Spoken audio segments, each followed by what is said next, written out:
It's okay to trust, but you better verify. Are you ready to make the most of the only life you have? To make smart money choices focused on achieving what you care about most? Here to help you balance living well today without sacrificing your tomorrow is the retirement answer man, Roger Whitney.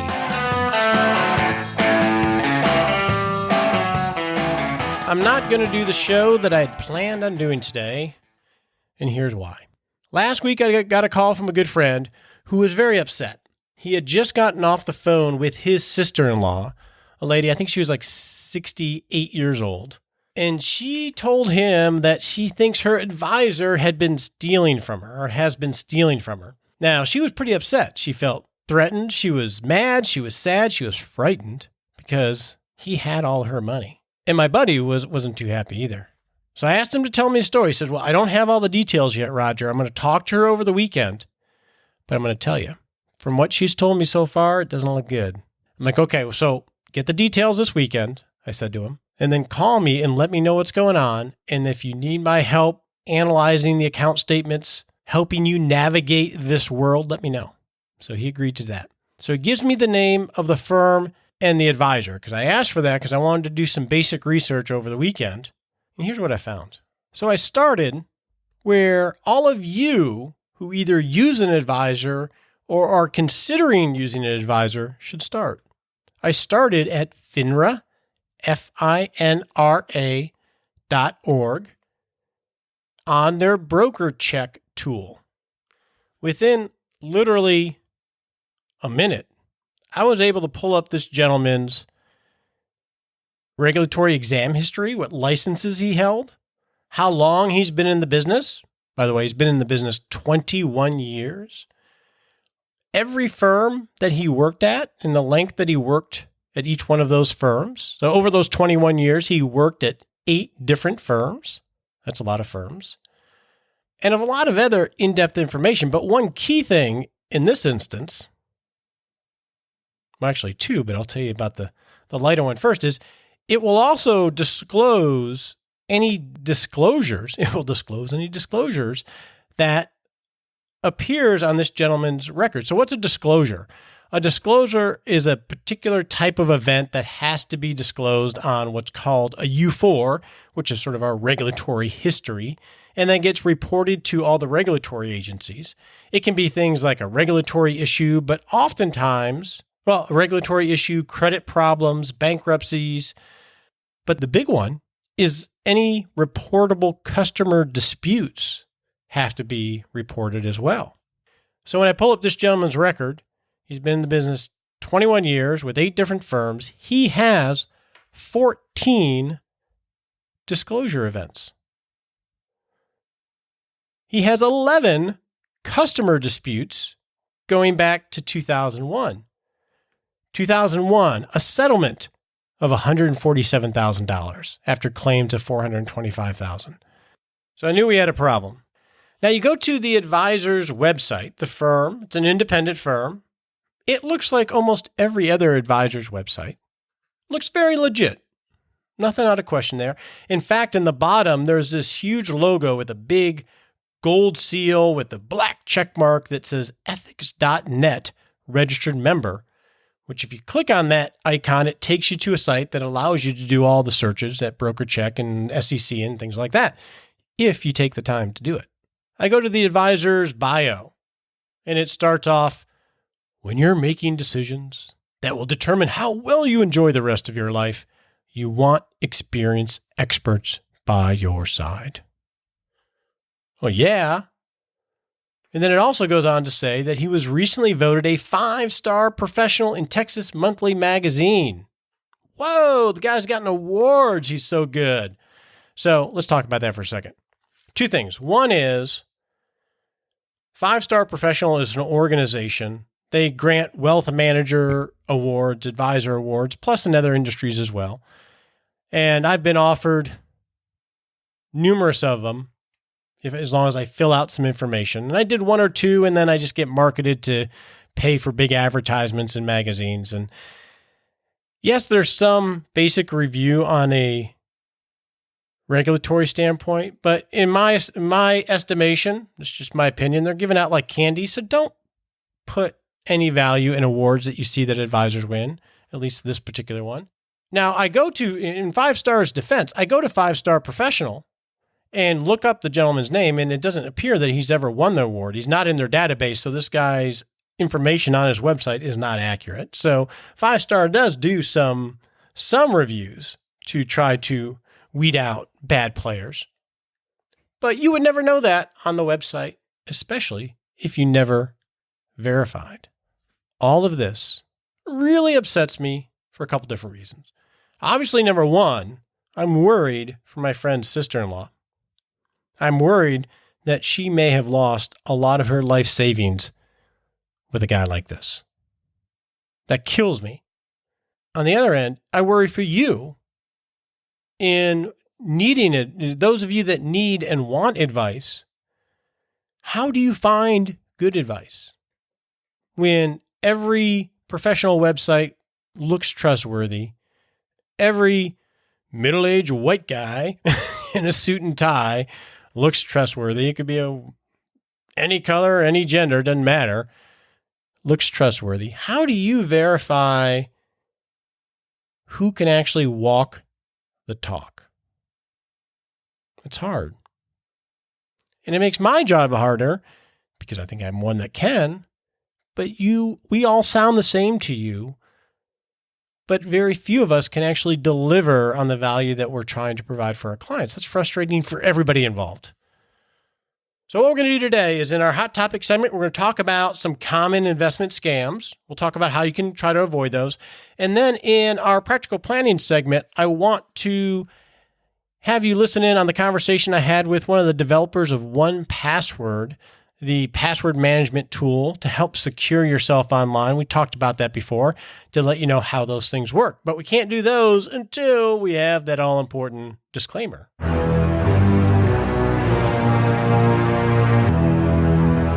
That's right. It's time for that all-important disclaimer. And that is, don't take advice from me on the show. Think of this as helpful hints in education. I work with clients every day. I give them advice because I work for them as a fiduciary, and I know enough about them to give them advice. I don't know. You don't know me. So before you make any decisions, talk to your legal advisor, your tax advisor, or your financial advisor, because that's just common sense. Now, let's get to the hot topic segment. Well, in hot topics today, I want to talk about investment fraud. One, I want to just briefly talk about some of the most common. And then two, I want to talk about how you can possibly avoid them, how you can protect yourself, and how maybe you can find advisors you can actually trust, but still verify. So when we're talking about investment frauds, probably the granddaddy of them all is the Ponzi scheme. Now, the Ponzi scheme was named after Charles Ponzi in, I think, the early 1900s, but I'm guessing it went on well before he was around. And a Ponzi scheme is very simple. It is, as you take in investor money, you pay returns for those investors from the assets that additional investors contribute to the fund. So you're basically paying the first people in with the monies that are coming in from newer investors. And so that type of scheme can go on for decades with nobody really knowing, because everybody's making money as long as there is new money coming in the front door. Probably the biggest one to think of is the Bernie Madoff scandal on Wall Street in the 2000s. It went on for decades. He was legit as far as his credibility, yet he scammed billions from some of the wealthiest, some of the smartest, and most well-connected people in the world. And they don't have to be big. They can be super small as well. So what were some of the triggers that might have helped somebody avoid a Ponzi scheme like that? And this is similar for a lot of these. Well, number one, Bernie Madoff produced his own statements.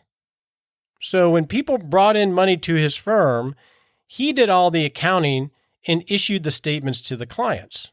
So he controlled all the information. So as an example, when I work with clients, we have their monies held at a independent financial firm, and all the statements and all the billing and everything happens over at that firm, I never actually touch money.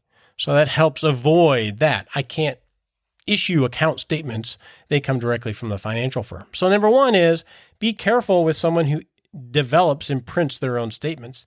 And number two, and this is probably for all of these types of frauds, if it sounds too good to be true, it probably is.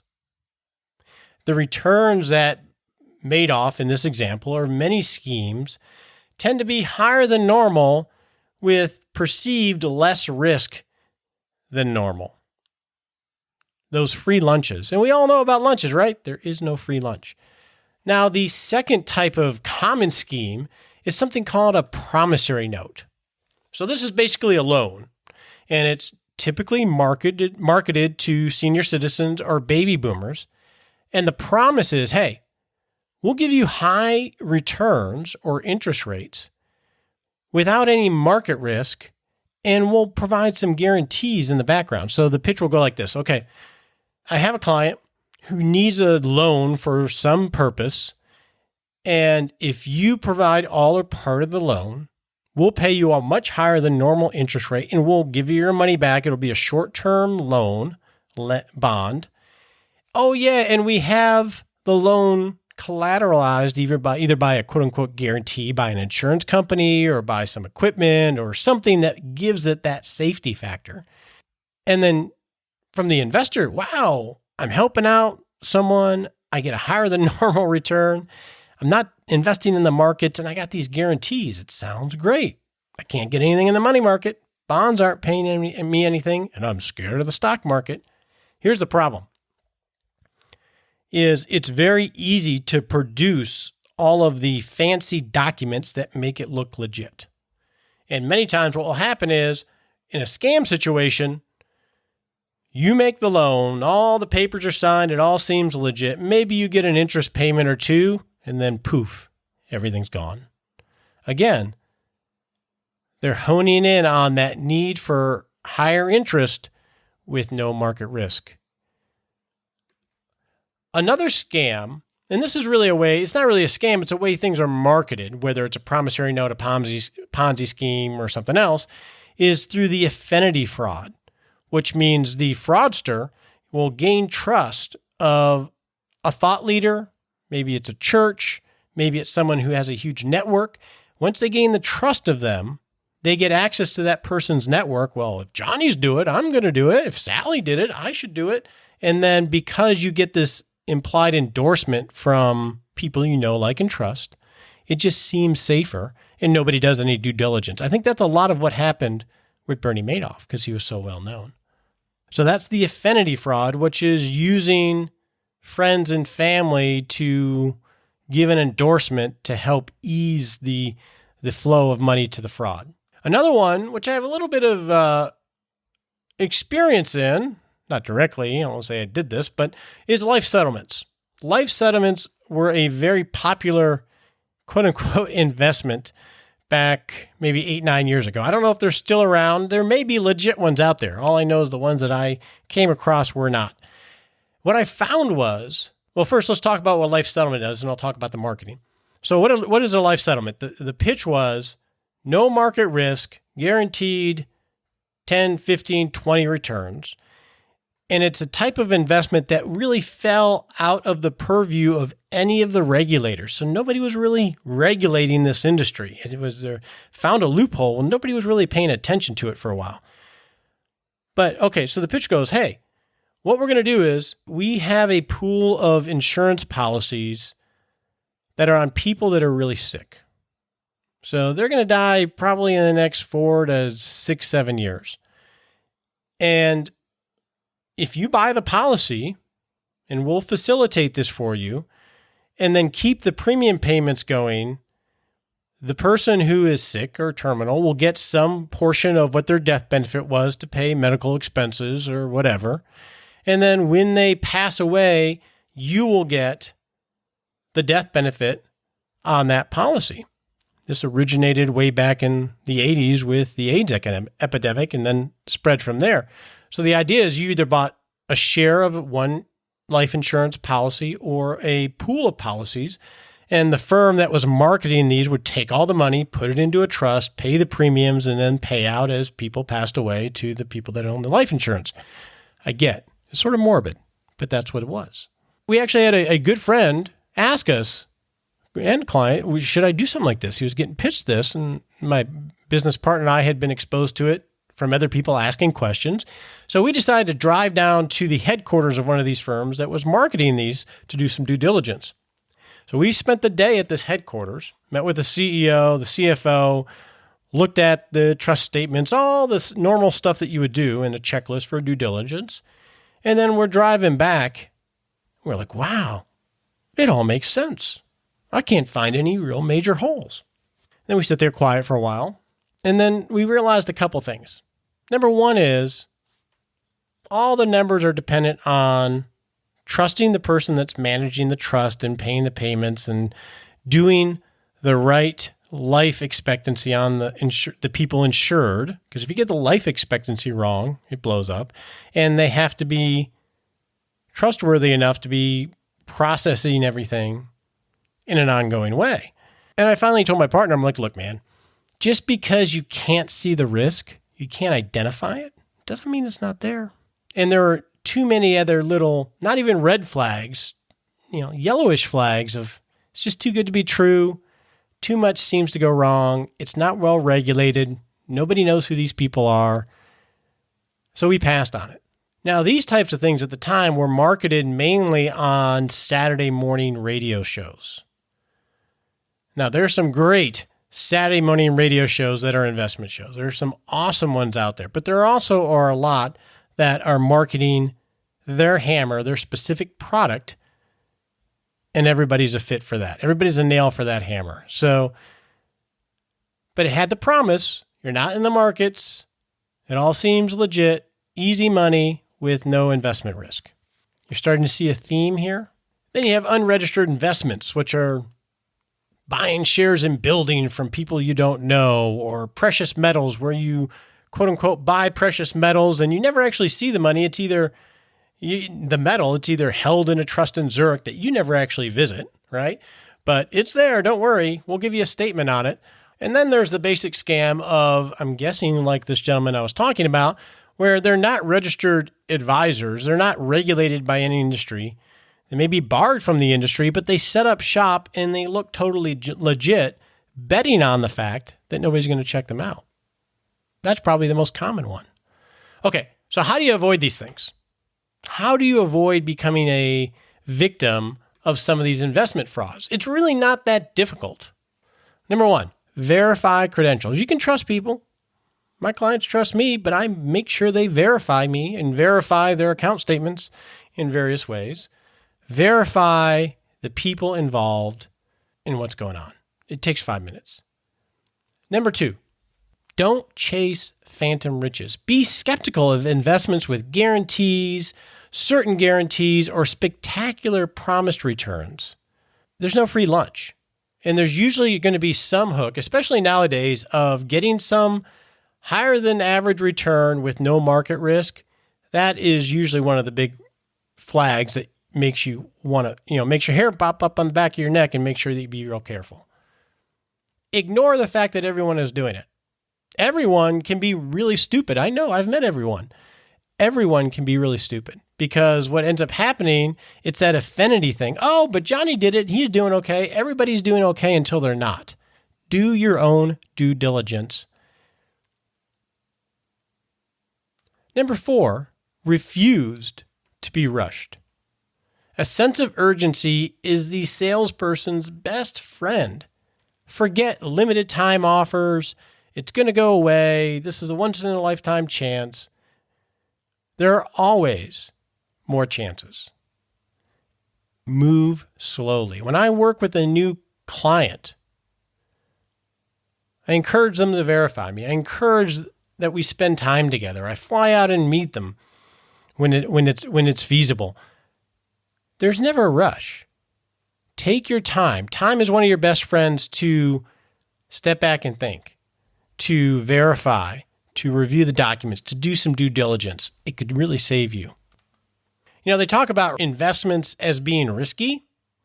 The number one way that you can decrease the risk in investments is through knowledge and due diligence. That way you won't find yourself in the situation of my friend's sister-in-law. God willing, she's okay from a financial standpoint. But so far, from some basic due diligence, it's not looking good. Taking these little steps can help you not be her. Now let's move on to the practical planning segment.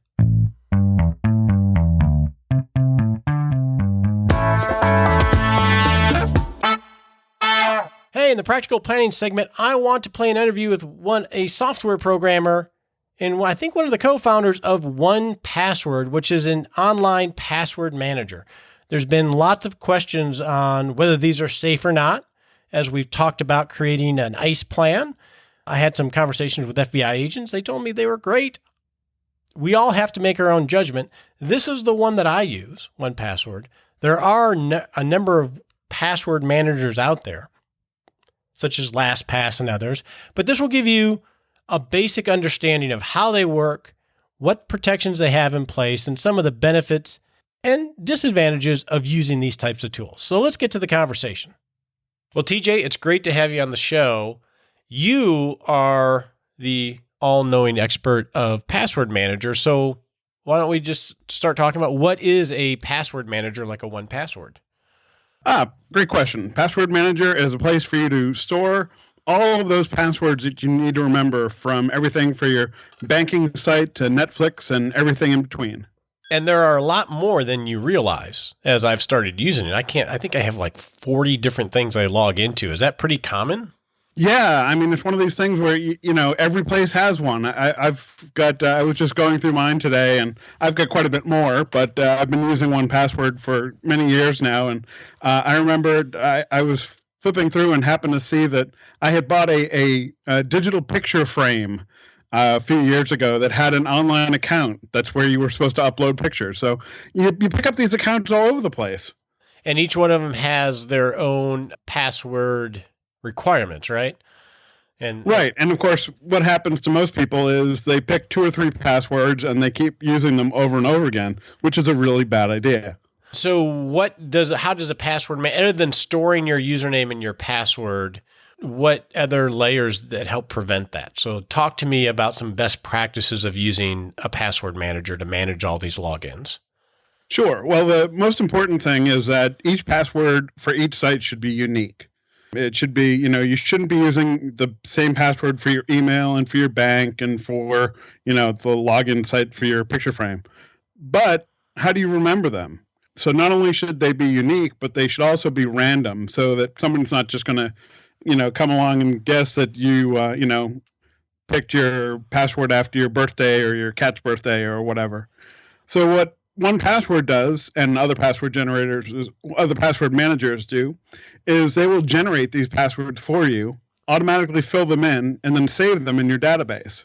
And the whole thing with 1Password is that all of these go into one centralized place. It's really easy to fill them, and all you have to remember is 1Password to get into your database, hence the name. Okay, so it has all these different passwords in there. So let's just talk about password strength for a second. Sure. Are there some best practices in having a strong password? You don't want to use words that are in dictionaries. You don't want to use birthdays, things like that. What you do want to use is a combination of letters and numbers and special characters. And usually with something like 1Password is you can tell it automatically, I want a password that's 20 characters long, and I want 7 of them to be numbers, and I want 3 of them to be digits and things like that.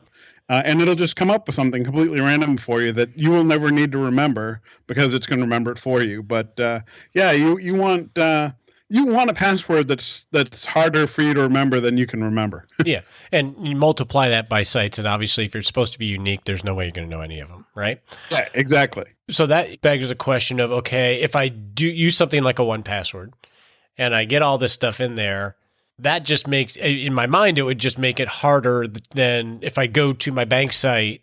Okay, now I got to go open that app over there, and then I got more friction in doing the things that I want to do. So how does it solve that? Well, this is where the browser extensions come in. And browser extensions you may have used for lots of other things, but 1Password has one that works with Safari, Firefox, Google Chrome. I think it even works with Opera. And when you get to a website, all you do is hit one command key. On the Mac, it's command and the / button.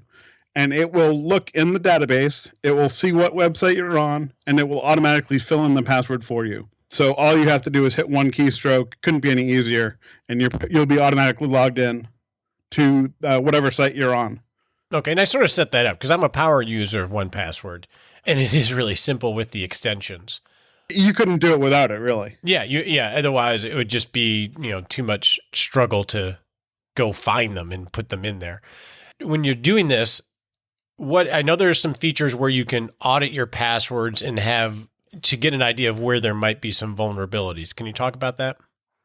Yeah, that's actually a really important part. And when you're starting with 1Password, you just want to get your passwords into there. But after a while, you'll want to, go through, and there's a section in 1Password called the security audit.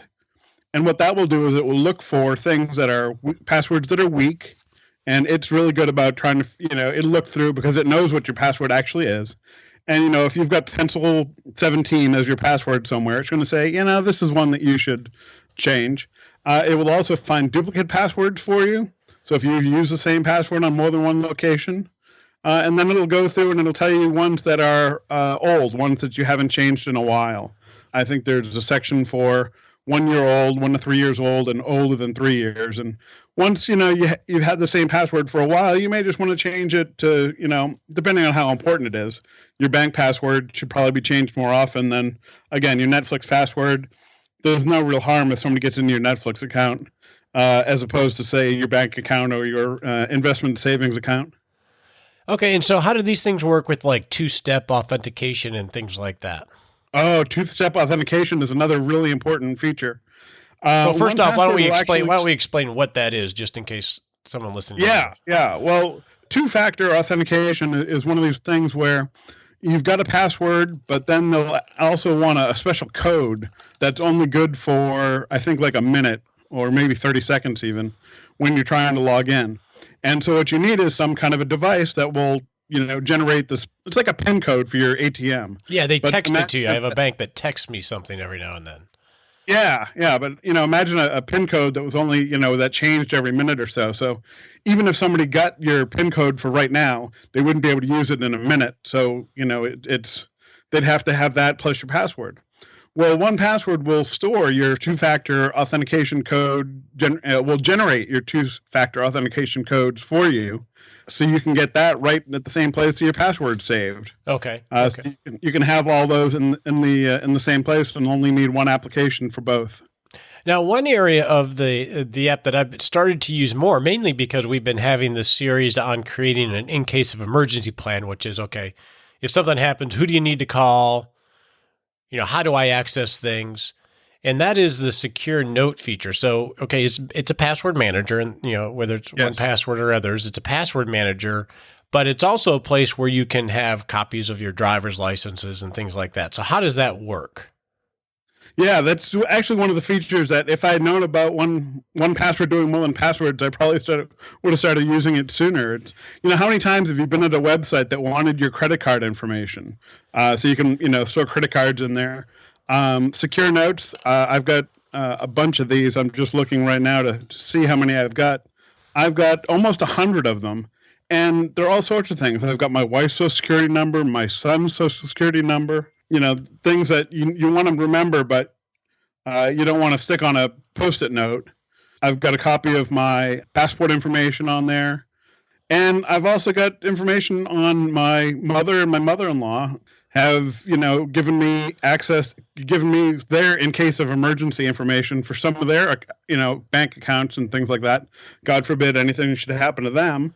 So I've got those stored in there too. So basically, the great thing about a note is it can be anything you want to store. Right. So it's like an online vault more than just simply a password manager. Absolutely. Okay. Now let's pivot. So, obviously I'm a user and I love it. And I haven't really used the secure notes and things like that as much, mainly because you don't think about it that way at the beginning. So obviously I love it and I use it. And one of the biggest questions I get, and I have no doubt you get, is, okay, this is great, but how secure is it? Because this has a lot of vital stuff. Right. Yeah. I mean, that's the most important thing, right? You're putting all your eggs in one basket, it seems like. So you don't want to have that be at risk. Well, the great thing with 1Password is it's been around for over a decade. And there are some really smart people who have built encryption, actually 3 layers of encryption on your 1Password database. So there's a whole bunch of smart people, much smarter than I am, who go and work on these parts of it.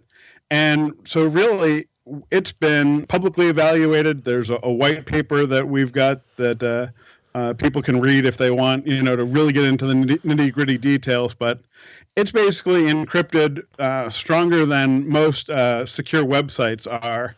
And everything rests behind a master password that only you know. And the application has been hardened against people being able to run these other applications that try to crack passwords. There's even defenses against that built right into the application. Okay, so what are the vulnerabilities of something like this? So, I mean, everything is not completely safe. So in your estimation, what are vulnerabilities? Well, I think the biggest risk is having a master password that somebody might be able to guess.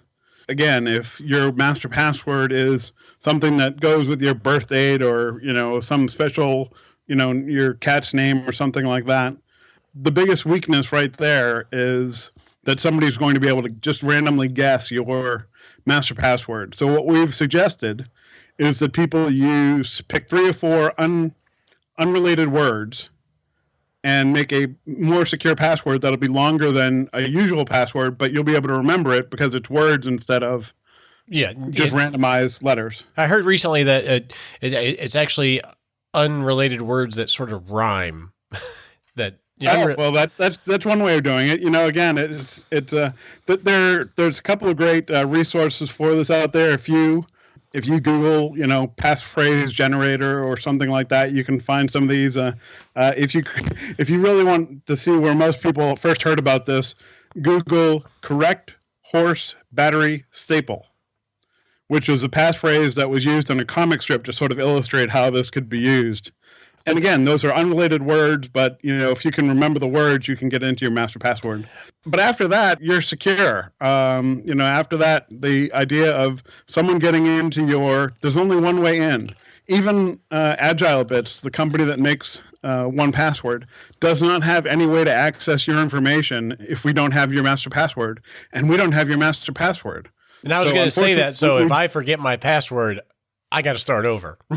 You got to start over. And unfortunately, we do have, on occasion, I've had a family just a week or 2 ago that wrote in and said, they had someone pass away and they wanted to get into their 1Password information so they could get some of these important documents because they didn't have it in case of emergency, where nobody knew how to get in. And you had to tell them, gee, I'm sorry, there's no way for us to break into this thing. We didn't build in a back door because back doors are unsafe. Very good point. So as part of the in case of emergency is somebody needs to have, or this master password needs to be somewhere that's accessible if, God forbid, somebody's in a coma or has to, cannot access it. The people that you call first need to be able to. Right. Your spouse or partner or whoever, you need to have a copy of your master password where's your passport and your birth certificate and your social security card type of thing. It's not just sitting around on the kitchen counter. Hopefully it's in either a safe deposit box or something where it's not going to get lost, but you're going to be able to find it when you need it. Now, I know when I was evaluating this, because, I would, you're going to say, Roger, what an idiot, but it's what we do, right? I had like a note in my Outlook that I had to keep track of all this stuff, right? So when you're evaluating something like this, it's sort of that type of determination. Is it safer than notes in Outlook or in an Excel spreadsheet or somewhere else? Because all of these passwords are going to have to be kept somewhere. So it's even if there are some vulnerabilities in a 1Password or a password manager, it's relative to what else you would do. And generally in that equation, it comes out that this is safer and more complex than other things. Right. I mean, you can write a password on your sticky note and tape it on your desk, which is safe as long as nobody happens to walk by your desk. So everything's relative to other cases. But yeah, as opposed to, I think a lot of people probably started with a spreadsheet or in Excel or something like that had passwords or maybe a password protected Word document or something like that. And hey, it's better than nothing. And I was speaking at a SIFMA conference, which is an industry conference in the financial services industry, last week in San Francisco. And I thought you might be interested in this.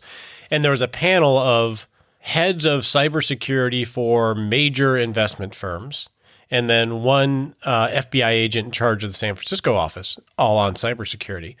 And I was able to ask them their opinion of password managers, and I'm sure I could never quote him by name, they love them. They say that was the most sobering hour in regards to cybersecurity and the powers that be that are out there trying to get all this stuff. So for what it's worth, these heads of cybersecurity plus the FBI said, yeah, these things are great. Awesome. So TJ, anything else that we should know in terms of password managers and 1Password?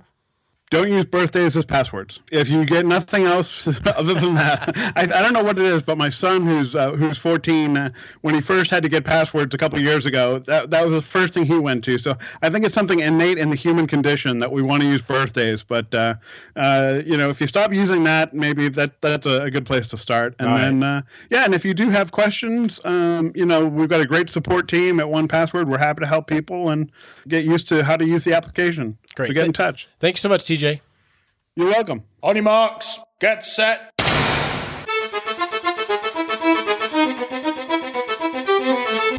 Hey, welcome to the Smart Sprint segment. You already know what your assignment is for the next 7 days. In the next 7 days, if you work with an advisor, go to finra.org, FINRA.org, hit on broker check, and check the history of your advisor. Just check it. And if there happen to be some things that you're worried about, don't freak out. Go have a conversation. Now, let's go be happy.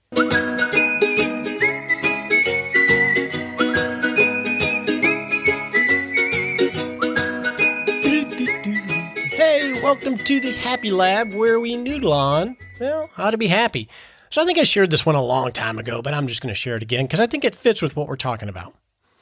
Back when I was getting my concealed carry license, the class was taught by this crusty old ex-police chief. And he gets up in front of class and he says, every morning when I wake up, I say the same thing. I say my prayers, and then I say, today's going to be a great day. There's going to be trouble, but it's still going to be a great day. And I don't know why that stuck with me, but almost every morning when I wake up, I say, today's going to be a great day. There's going to be trouble, but it's still going to be a great day. Now, that trouble during that great day, it could be small. It could be I stubbed my toe. It could be I get in an accident. It could be I found out that I was a victim to fraud. Somebody I trusted screwed me. But when you go into every day with the attitude, hey, this is going to be a great day regardless of what happens, it sets the stage where you're acknowledging that everything's not going to go right. Now, if it's a huge trouble that hits you, yeah, I get it. But you can't lose that attitude because that's how you live life. So remember, you're going to have a great day today. And there'll still be trouble, but it's still going to be great.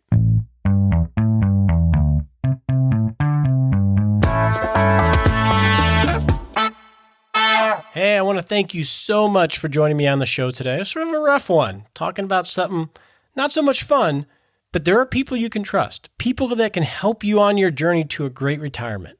Just make sure you do your due diligence. And even if you work with one, you can trust, but always verify. Until next week, this is Roger Whitney, the Retirement Answer Man. We appreciate you joining us today for this episode of Retirement Answer Man.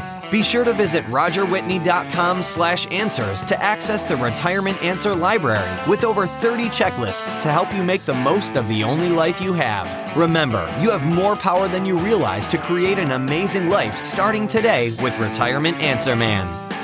The opinions voiced in this material are for general information only and are not intended to provide specific advice or recommendations for any individual. All performance referenced is historical and no guarantee of future results. All indices are unmanaged and may not be invested into directly. Have a wonderful day.